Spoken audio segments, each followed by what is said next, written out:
So, got some new pattern plates here, and I'm going to show you how not to use a pattern plate in a hydraulic press.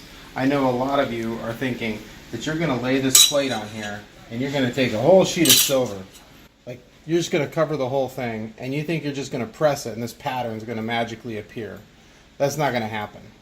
And so I'm going to show you how it's not even going to work when you try to press it with your pusher, because it's still too much surface area.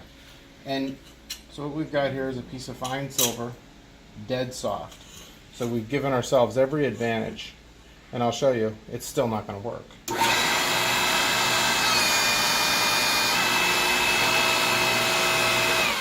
So we've got a very faint amount. Actually, I'm surprised it's even this much, actually. But still not acceptable results.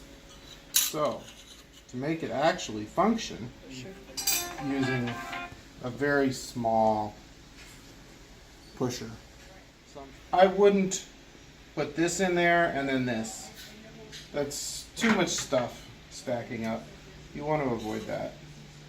Just go with that.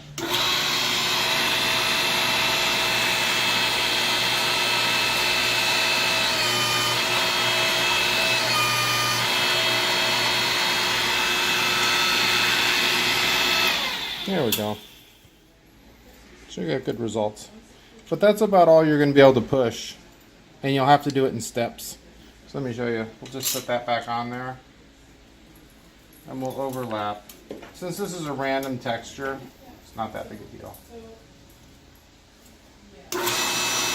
Always center your work.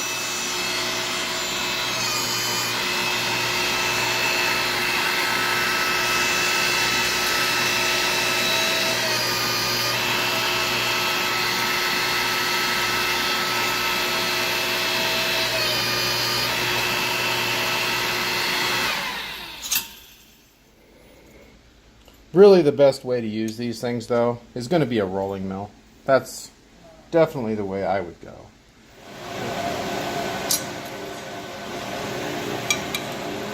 Oh, yeah. Oh, that's nice. Yeah. Beautiful. Yeah, that's pretty.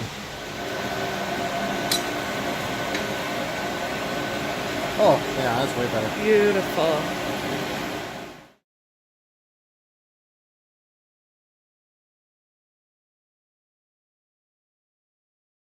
Done. There's also using a hammer.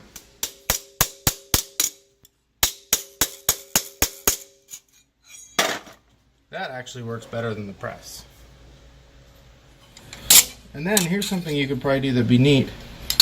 Go the different direction.